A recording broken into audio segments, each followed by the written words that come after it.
Good morning, good afternoon, good evening, wherever you're joining us. Thank you very much for coming to this second workshop in which we continue to discuss labor's relationship to other social movements.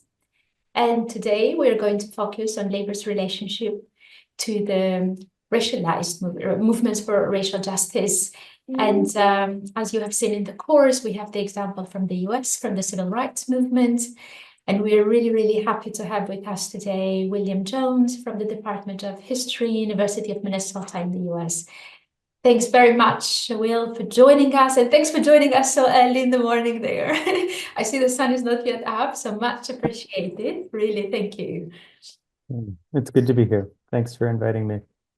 Um, Again, just a reminder, please add your country, where you're from, right after your name. You can just use the tab rename. So we'll also have a chance to see where people are from.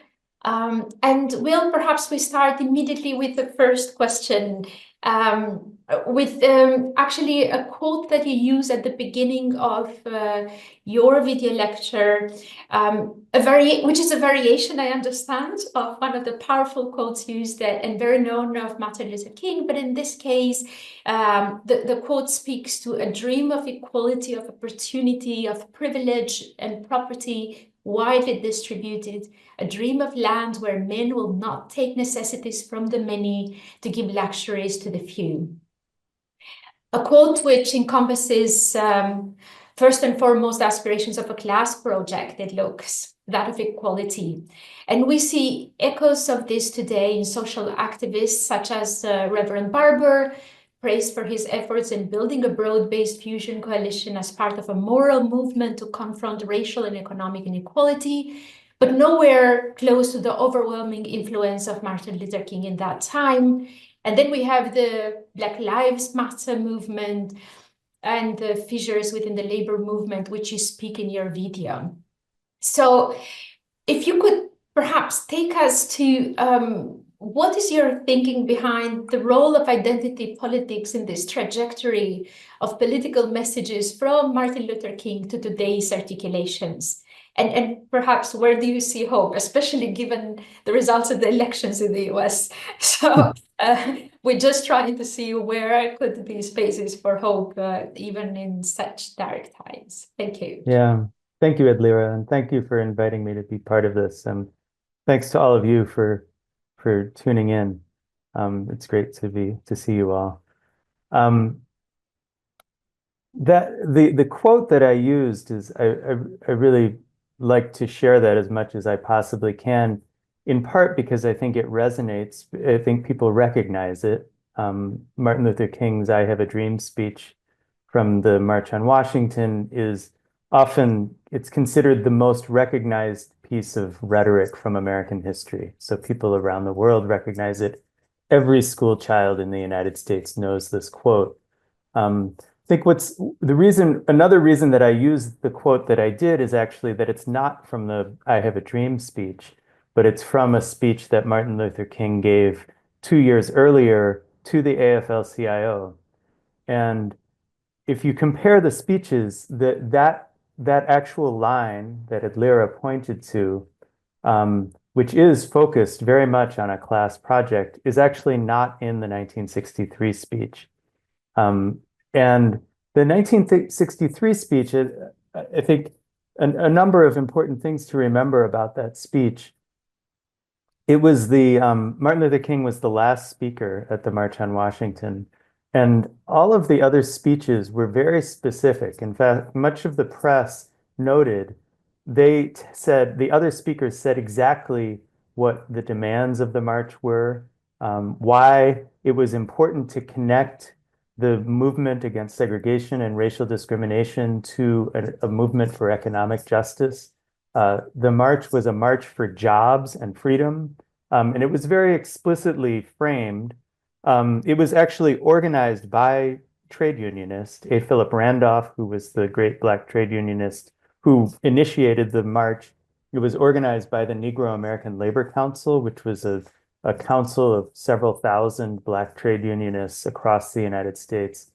And it was a march that was very explicitly imbued with a socialist politics. Almost everybody who or who was involved in organizing it was a socialist. And so that was very clear at the march.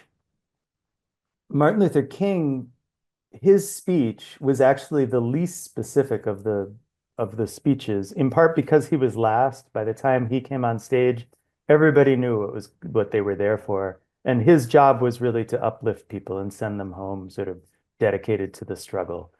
And so one thing that has happened with that speech is that speech has been remembered as really, in some ways, the only speech that anybody knows of from that speech. It's actually come to somehow symbolize the total goals of the civil rights movement. If somebody asks you, I think if you asked anybody in the United States, what were the goals of the civil rights movement, they may cite you a line from that speech.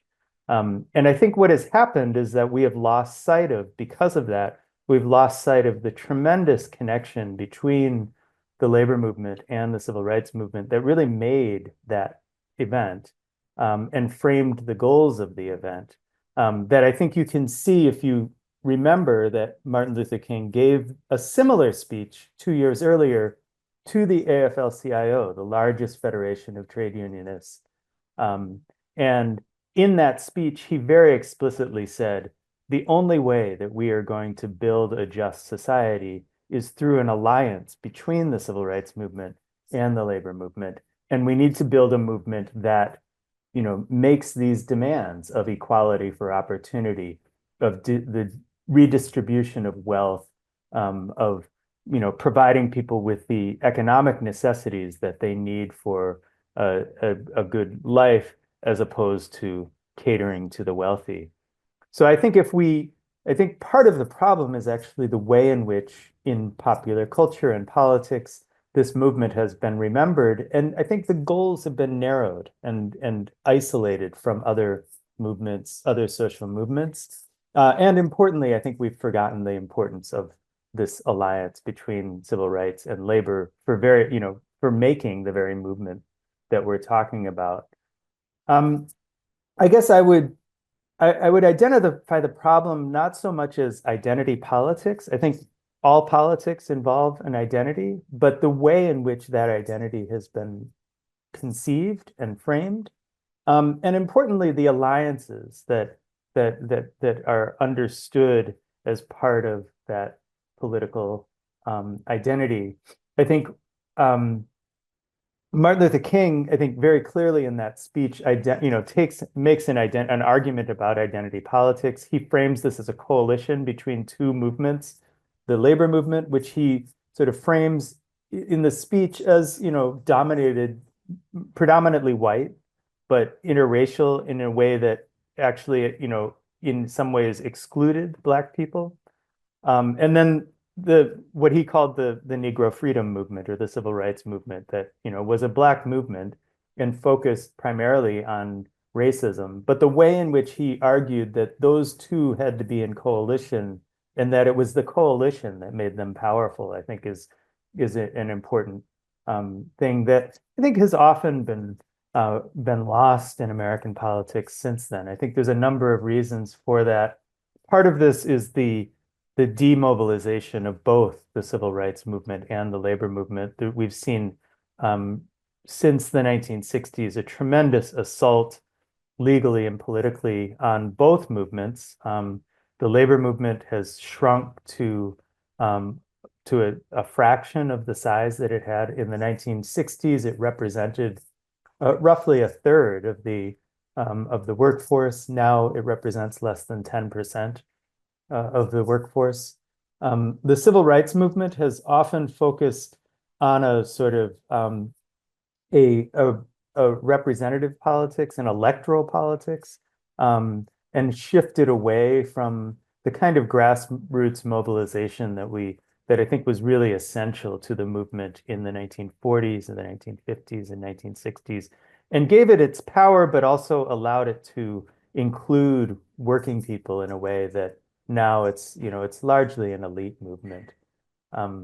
So I think those are some things that have changed. I think we've recently seen a resurgence of mobilization, and I think we're in a moment where I think things could go many ways. Lyra mentioned the recent election. I think one of the things that people in the United States are grappling with is the fact that that in some ways, that working people of all races actually shifted their support toward Trump in pretty dramatic ways in this election.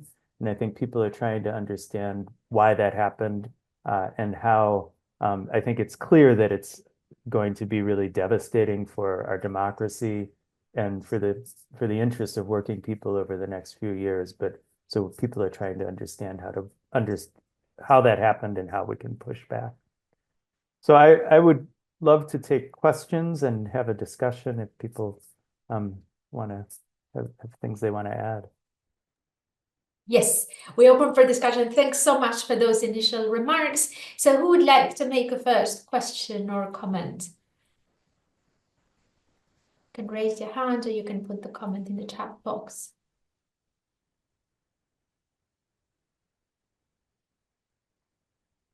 Anyone?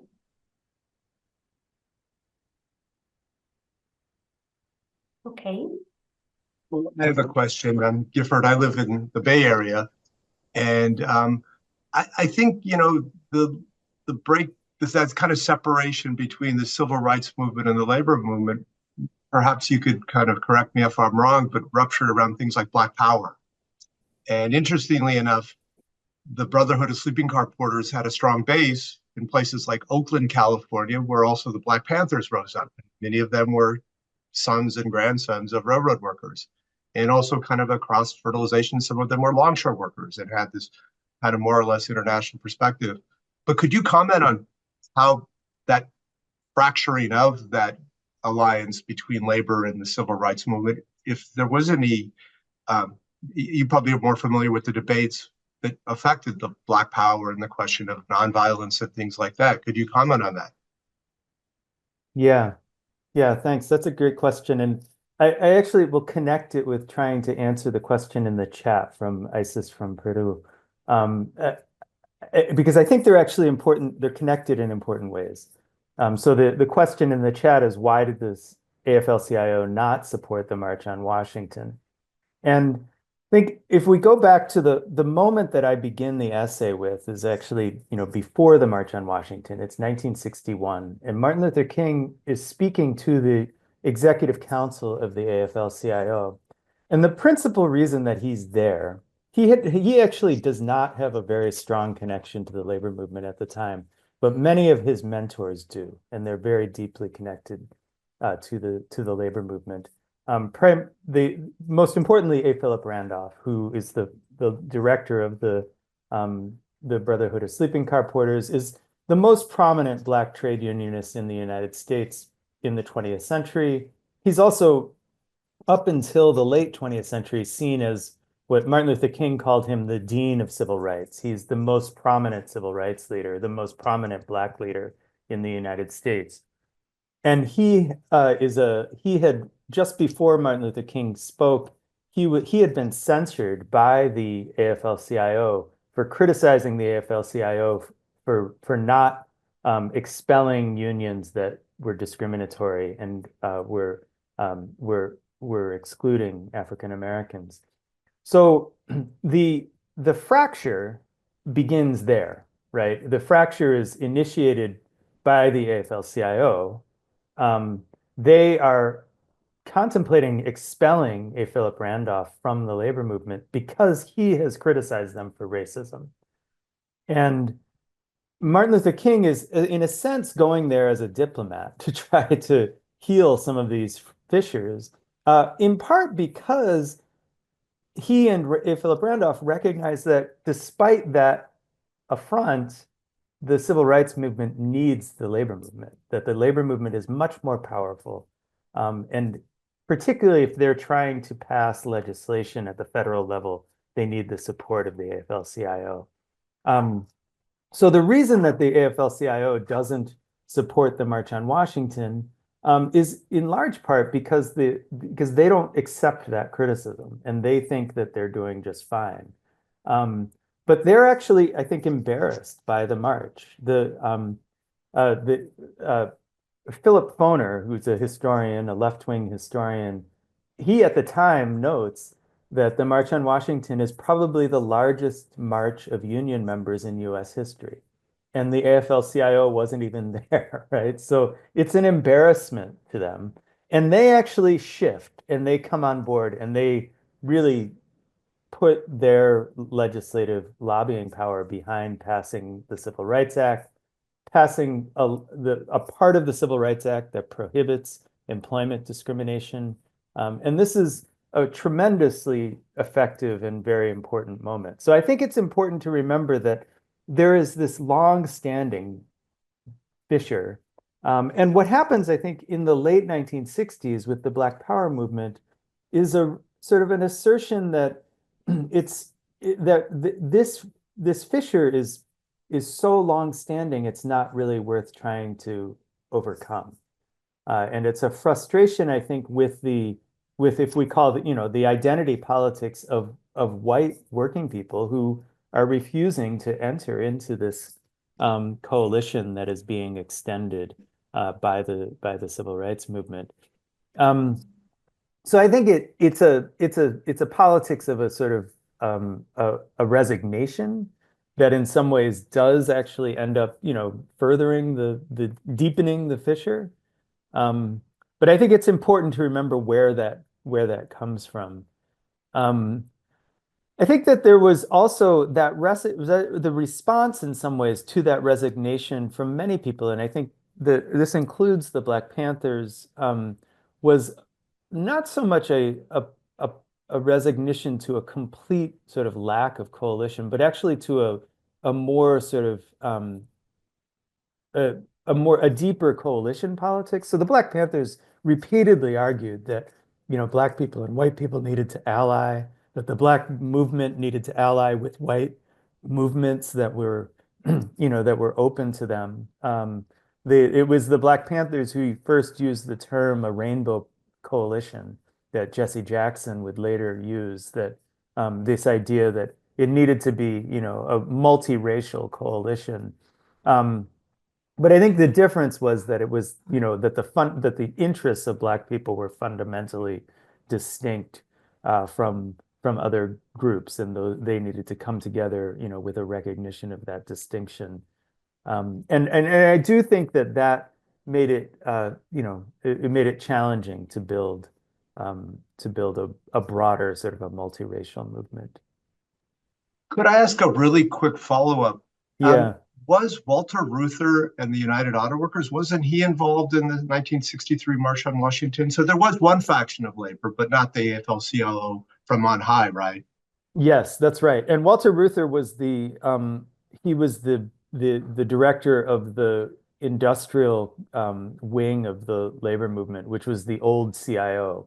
And so yes, there were several really large unions that backed the March on Washington, including the Industrial Union Council.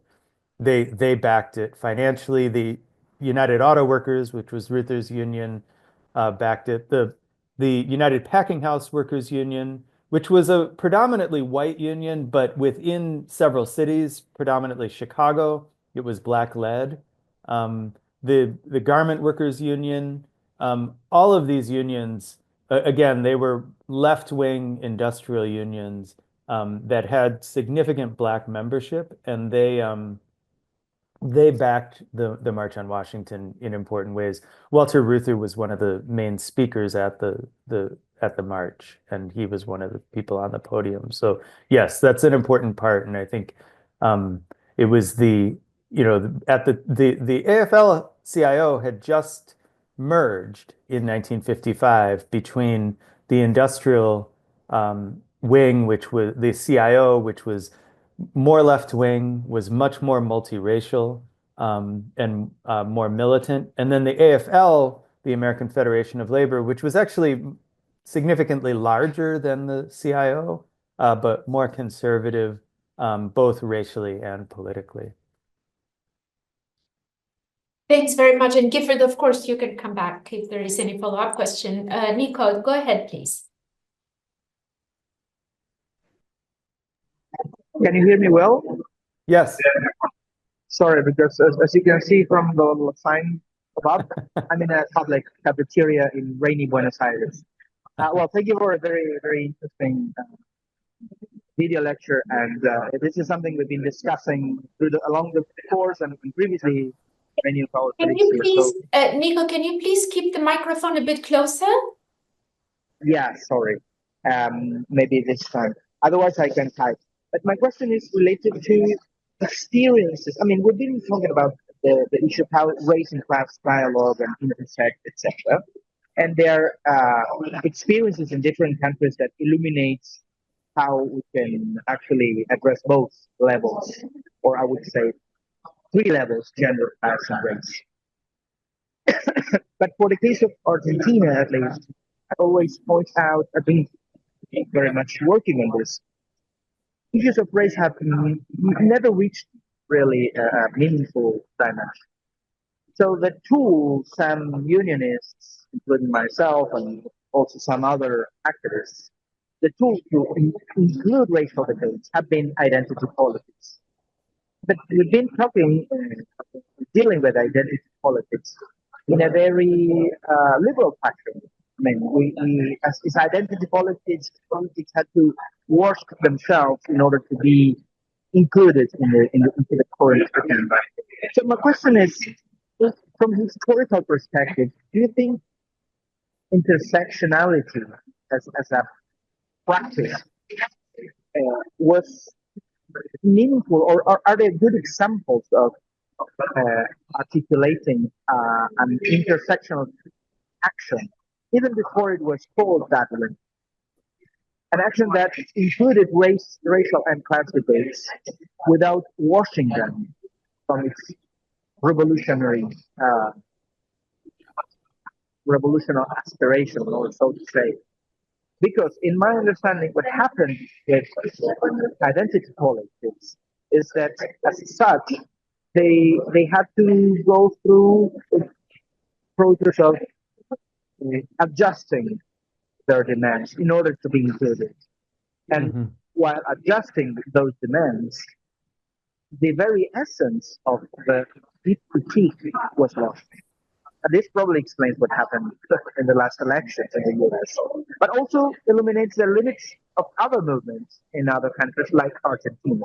So once again, to put the question very clearly, were there in the origins of the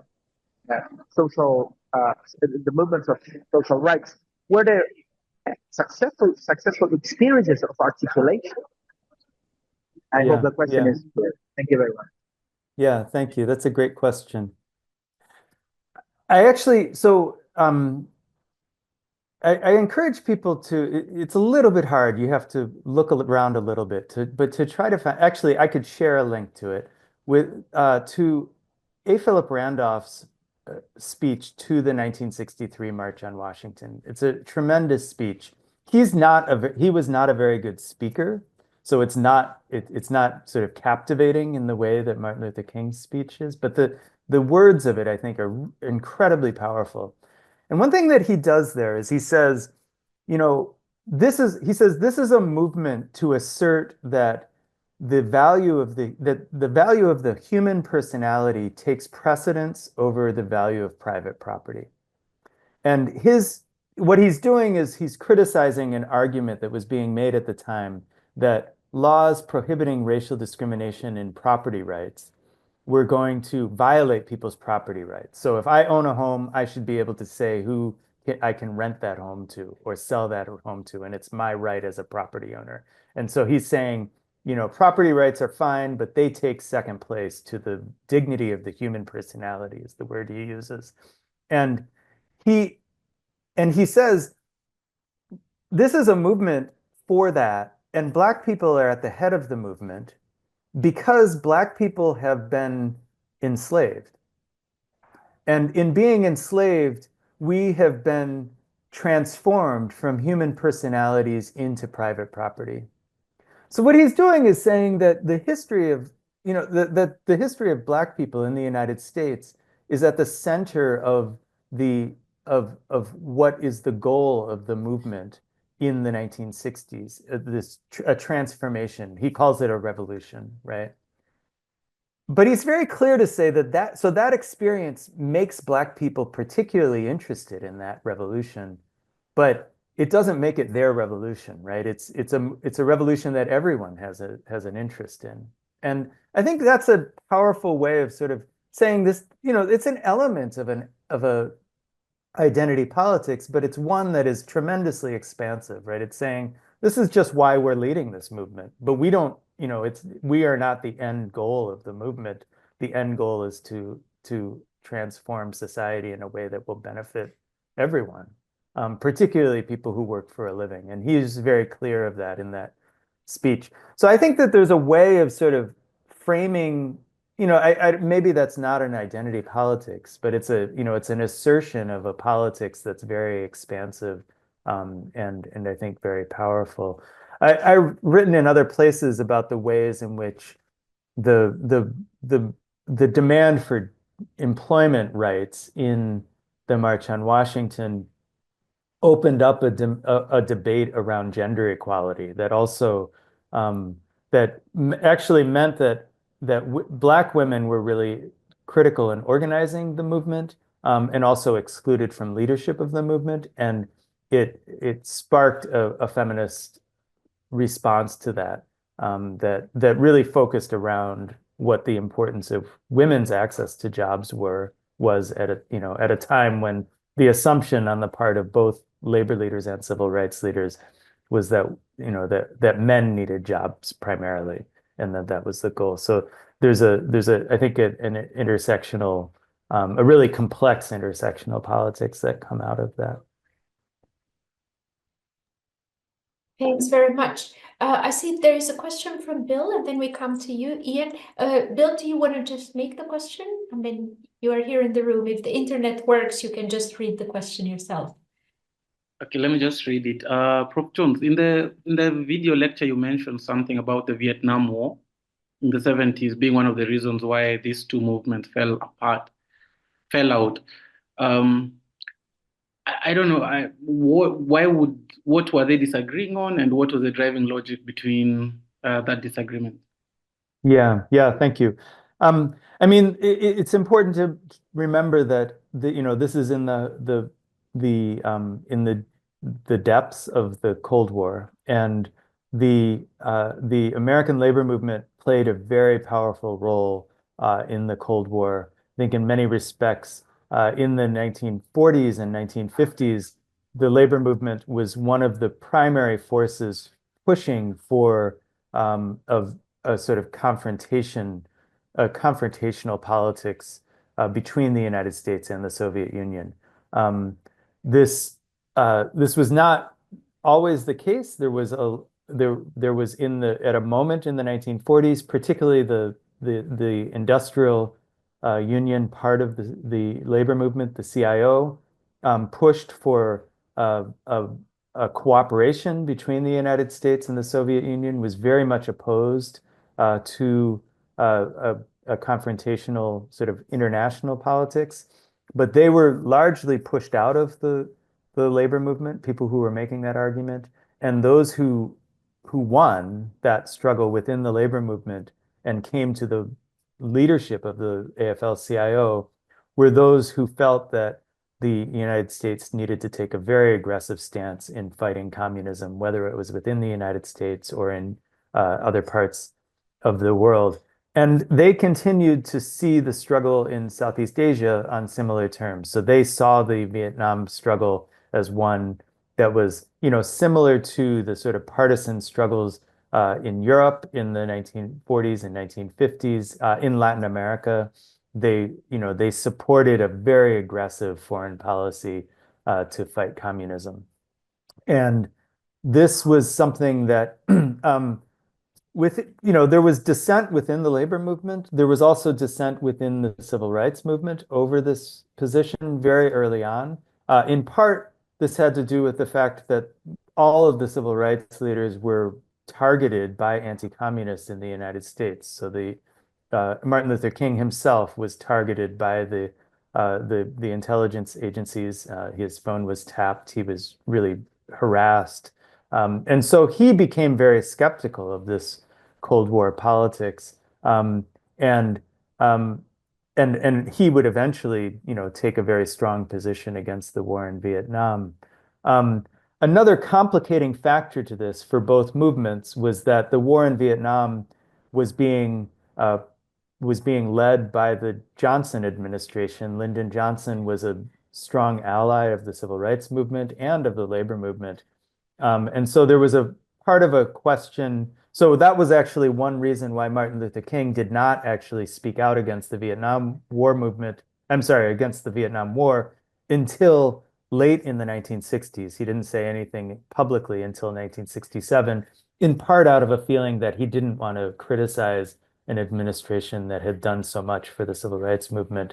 And so these tensions really came to the fore, particularly after Martin Luther King gave a very powerful speech in 1967 denouncing the war in Vietnam, saying that it was against the interests of Black people, that it was actually undermining the war against poverty, and that it was not in the interests of any working people. It was a very powerful speech.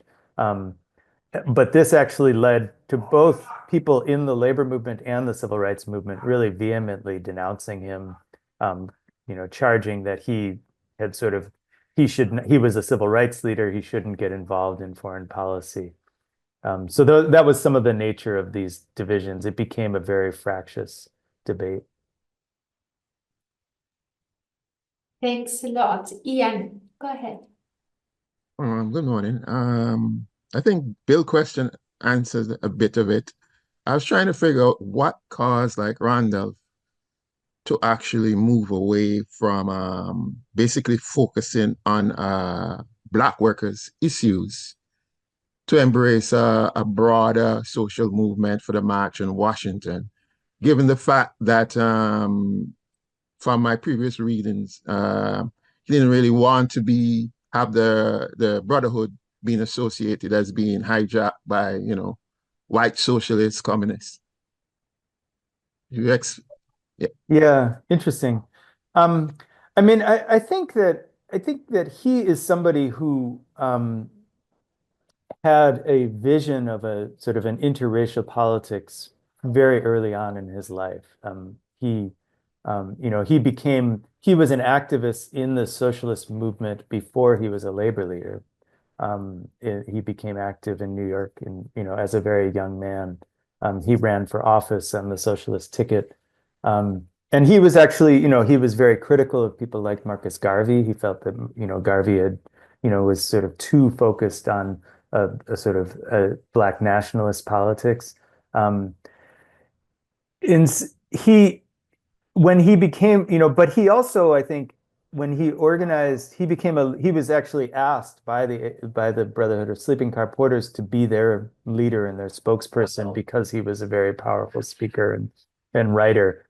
And the Brotherhood of Sleeping Car Porters, was an example of an organization that organized Black people because they were not allowed into the labor movement, right? So they represented workers on the railroads. The railroad unions in the United States were the most powerful unions in the United States. And they refused to admit Black people, and they excluded the service trades like the maids and the porters and the red caps, who were people who would help people in the stations.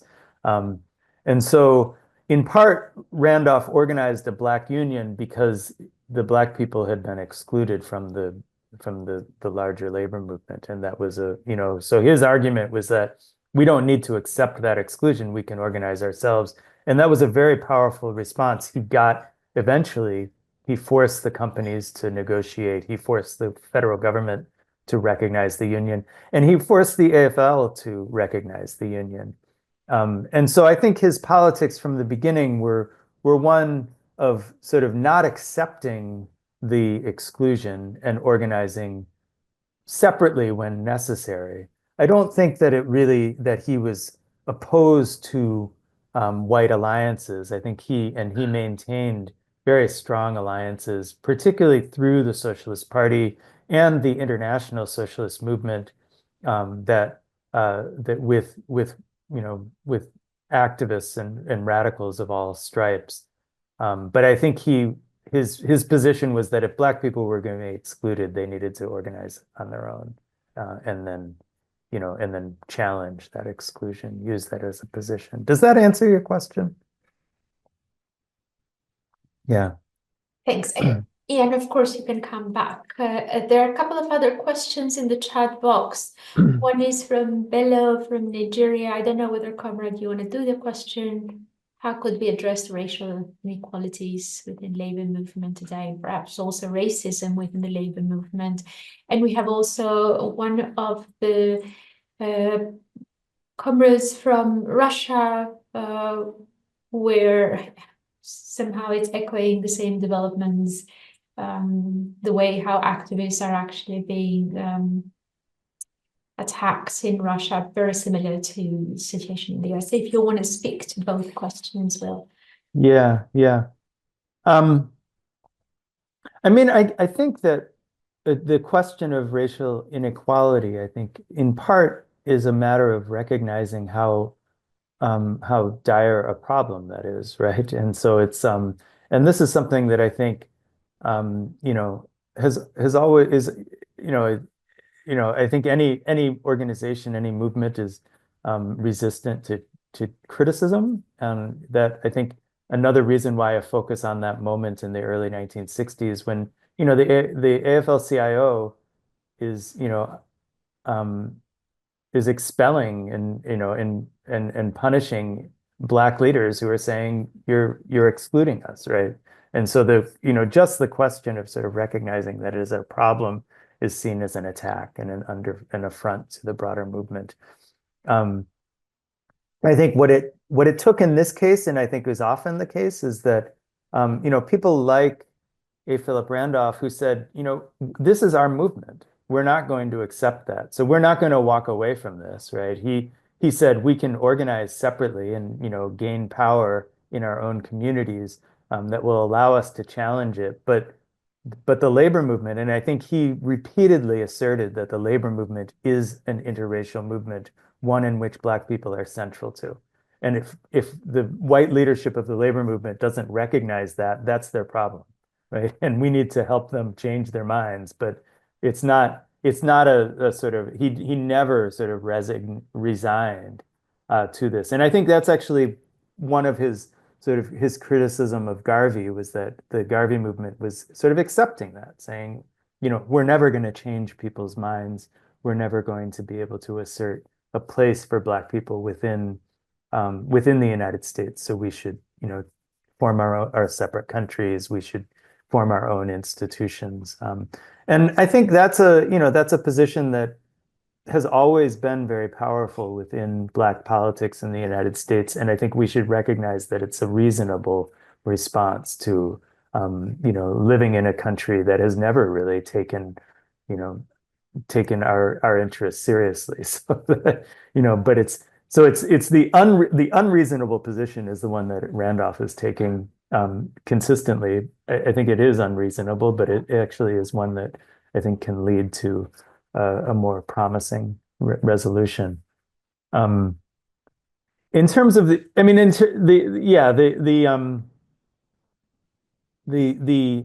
one thing that really puzzles me about the moment that I write about is that A. Philip Randolph was openly identified with the socialist movement. And he was operating in a moment in which, anybody identified with the left was seen as an enemy of the United States. And it was a really harsh and intense anti-communist politics in the 1950s and 1960s. And part of the reason that he was able to operate was that he was also anti-communist. He was he identified with the socialist wing of the left and really spent much of his career denouncing communists and the Soviet Union. So that in some ways insulated him, but it didn't insulate many other socialists. And I think part of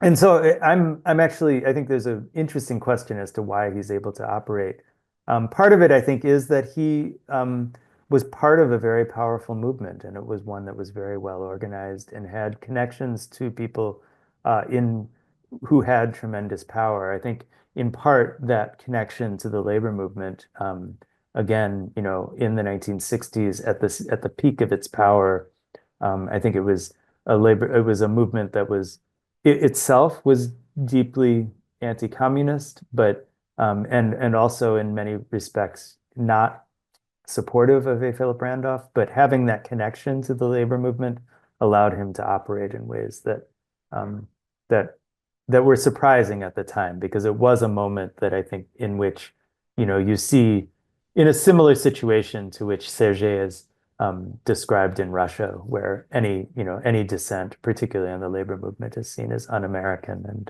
and worthy of repression. Are you there? Please, you can make your question. Can you hear us? Yes. Go ahead, please.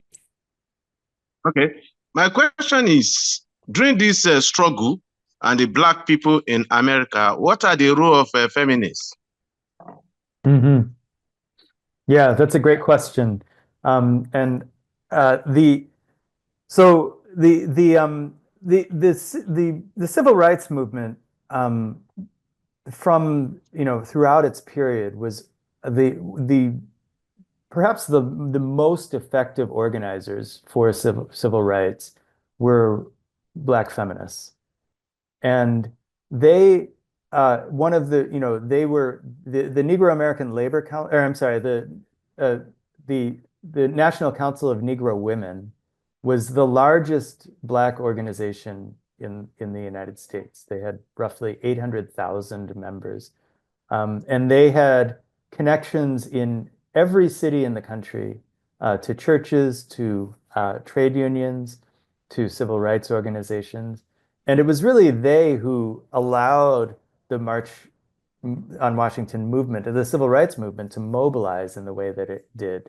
And they also, at the time, the feminist movement in the United States, both Black and white feminists, were at that moment sort of raising questions about why, what was the importance of getting women workplace protections in ways that were very complicated for legal reasons. I can't get into it here, but they were insisting that women needed to be protected from employment discrimination, needed to have access to unionized jobs, in part, and many Black feminists made the argument that it was particularly important for Black women because many of them were in positions of supporting families in ways because Black men were either excluded from jobs or were unemployed. And so Black women were the primary breadwinners in many families. And what this meant was that there was a great deal of pushback within the civil rights movement to this from male leaderships. They were, A. Philip Randolph, for example, he sort of gave lip service to some of these questions, but refused to allow Black women to be in leadership positions. If you'll note that none of the main speakers at the March on Washington were women, in spite of the fact that these women's organizations were really central to organizing the march. And that actually created a moment among Black women who said, we have kind of not challenged this overtly. There was actually people who debated challenging A. Philip Randolph right at the beginning of the March on Washington and calling him out for excluding women from leadership. And they decided not to do that. They said, we want to make this a successful march.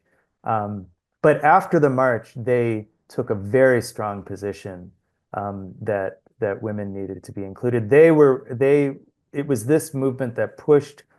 So the employment discrimination law in the United States prohibits discrimination in employment based upon race and nationality, religion. And at the last minute, it was changed to prohibit sex discrimination in employment. And this was in part seen as a dangerous addition, and the male leadership of the movement actually opposed it.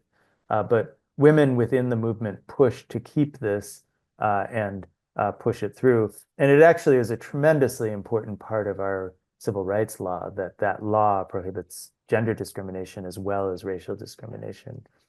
So it's a very complicated and very fascinating story that I don't have time to get into, but that gives you a sense of the edge of it.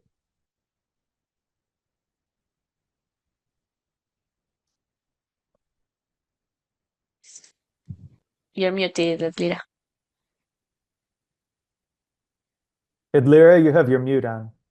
Okay, I'm mute. Okay, sorry. I see there is a comment from Isis in the chat, and it's more about that decade of repression highlighted by the killings of Martin Luther King and Kennedy, but also Malcolm X, I suppose.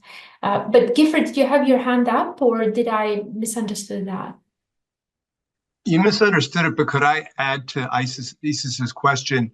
You know, the assassination of Martin Luther King came 17 days after he made a speech in Memphis where he called for a general work stoppage.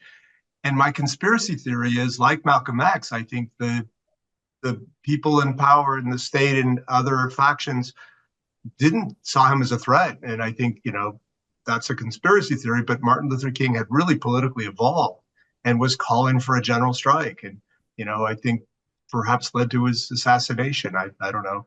But I think her question is really relevant of just the turbulence of that period and all the political assassinations that hit the United States. Yeah, yeah.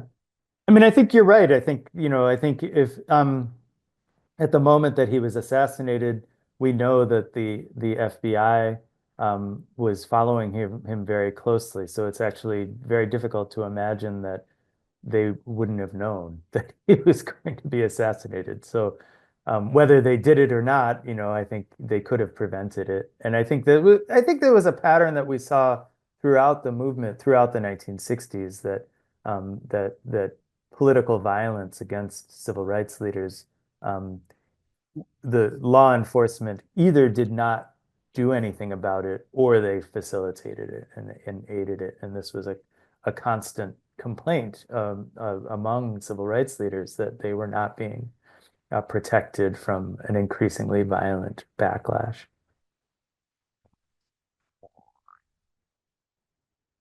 Is there any other question we may want to take? Yes, Benji. Yeah. In the video, William, you mentioned that there's no alliance today between the Black Lives Matter and the union movement. So does this mean, for example, that the Black Lives Matter hasn't reached out to the union movement, similar to what Martin Luther King made to get the AFL-CIO on board? Does it also mean that there's no personality like a Philip Randolph who has like one foot in BLM and the other in the union movement? So I mean, basically just trying to understand why today there's no such alliance. You all like in early in this workshop, you already partly mentioned it, right? That both of the movements, the labor movement, the civil rights movement, are both much weaker today than in the 1960s. But I'm also thinking maybe there are also other factors that you can elaborate on. For example, I could just think that maybe that's also one reason. If just for example, right, you're both weak, so the more you need each other. So I guess it just depends on other circumstances, right? So yeah, just on that question between Black Lives Matter today and the union movement. Yeah, yeah. Thank you. That's a great question. I think, you know, I don't want to say that there's no connection. I think that there is actually a recognition of the need for a connection and some, you know, some rhetorical, I think from both sides. I think, you know, the leadership of the labor movement has been rhetorically supportive of the demands of Black Lives Matter. You know, you often see Black Lives Matter, you know, sort of rhetoric, speaking to the interests of working people and sort of, so there's a rhetorical. I think part of the problem is the weakness of both movements. I think there's been, and this is true of Black Lives Matter, there's a powerful, I think, anti-organizational strategy, like politics in US politics. I think this happens this is happening in other places as well. But I mean, many leaders of Black Lives Matter explicitly argue that they are not an organization and that they are, a decentralized, sort of anti-hierarchical movement, which means that they don't actually have any organizational structure. So these types of alliances, it's not clear how they would take place because they're not really organized. They're sort of these rhetorical, they organize protests but they don't have a structure that they could actually say we are going to ally with another organization. And I think that's actually a big problem. I think it's something that prevents these movements from actually having staying power and having the ability to actually, change laws in the way that the civil rights movement was able to do. I think there is, in some ways, some conflicts of interest. I think I have been involved in conversations. I've written a bit about efforts to talk about the way in which the unionization of police officers prevents them from being held accountable. Police unions, police officers are the most highly unionized sector of the American workforce. About 90% of police officers are represented by unions. And their unions essentially use the collective bargaining system to prevent them from being held accountable for violence. And so there's been a conversation as to how the labor movement should respond to that and whether the labor movement needs to take a position on a sector of the union movement that essentially uses it to prevent accountability for racism. And this is something that the labor movement has had a very difficult time talking about and having an open conversation about that. So in part, that's what's there are structural barriers to having this alliance. And I think both of those things, the lack of organization and the real, I think the real differences make it very difficult to get over that. Thank you. Any other question? Very, very interesting. Any question in relation perhaps also to our times or comments?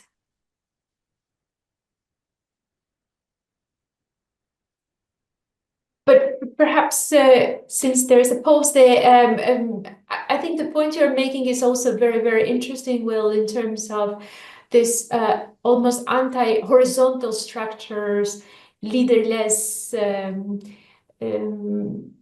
movements and so on, and it's a trend that we have seen also in other parts of the world. And one argument from another author has been that oftentimes when such movements have been most active, they have been also hijacked by, let's say, less progressive segments of the movement in terms of the articulation of demand and so on. I don't know to what extent that is the case in the Black Lives Matter, but certainly it seems to also complicate any possibility of sitting together and strategizing if you don't even have some sort of a structure in which actually the unions could discuss what could potentially be done. So is that something that we see with the Black Lives Matter? And what other movements are there? I've always been impressed by this movement Fight for 15, led and what is called the March Against Poverty or something like that, from Reverend Barber. So there are also other movements that take a much more progressive and try to make that connection and really walk in the path of Martin Luther King. So if you can also speak to a bit of a broader spectrum of the movements on the movements for racial justice. Yeah, that's true. And that's, I mean, I think that the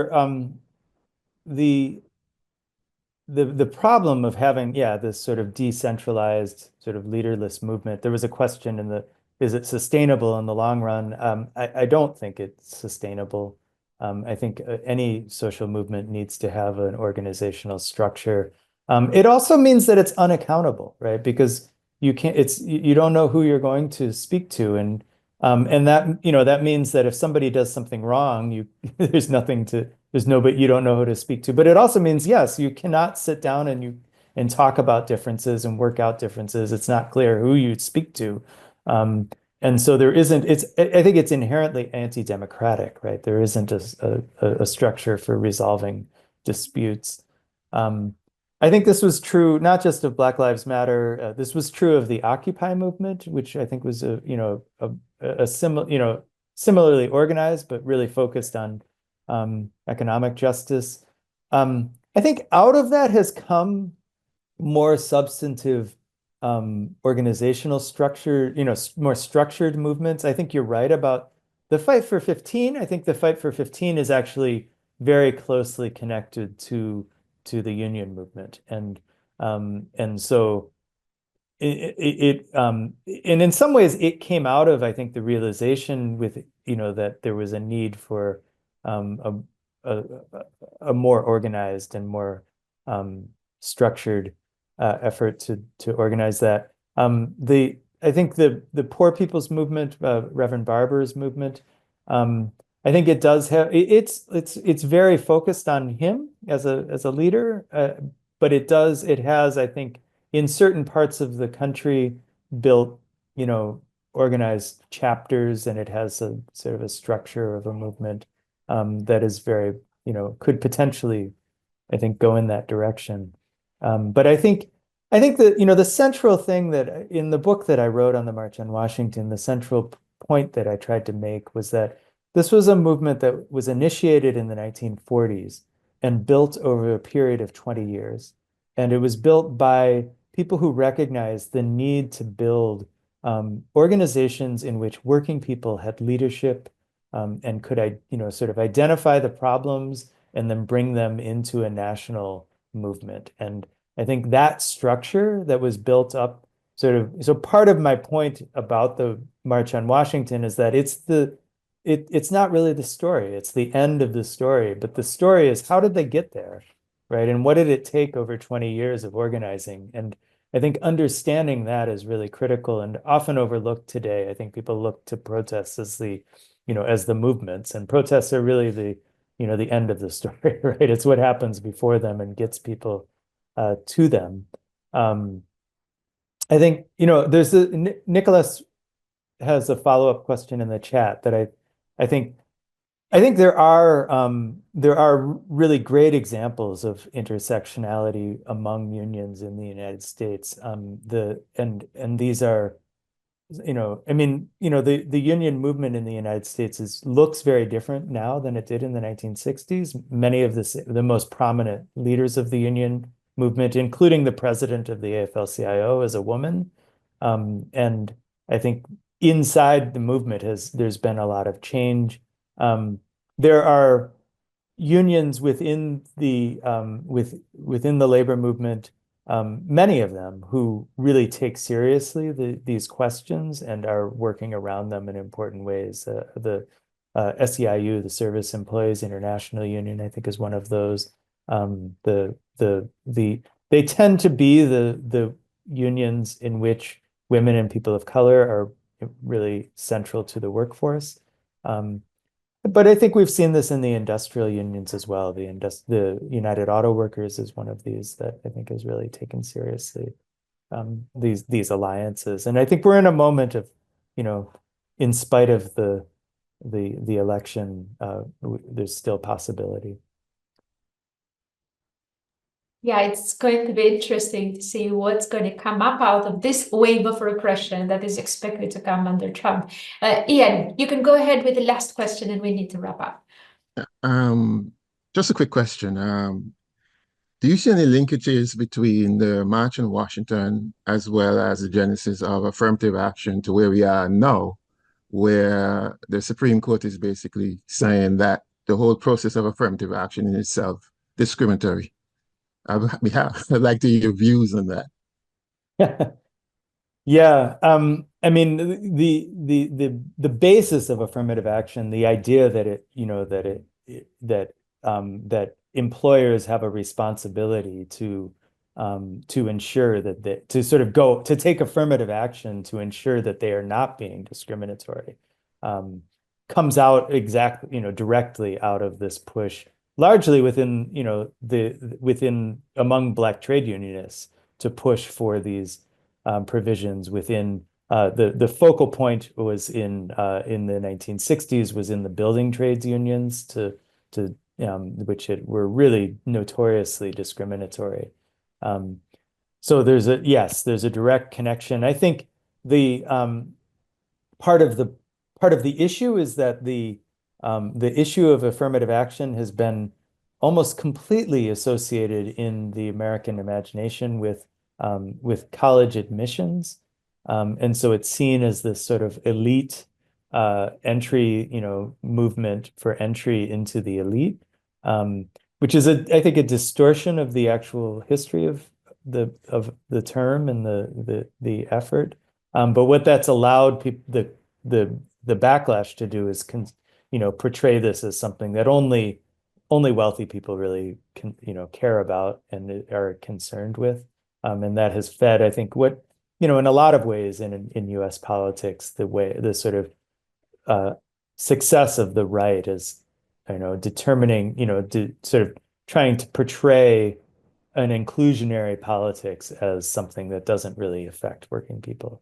And I think, you know, in part that's the success of the right. I think much of the left has conceded that and allowed that to happen. I think, you know, that it's a big problem within our politics.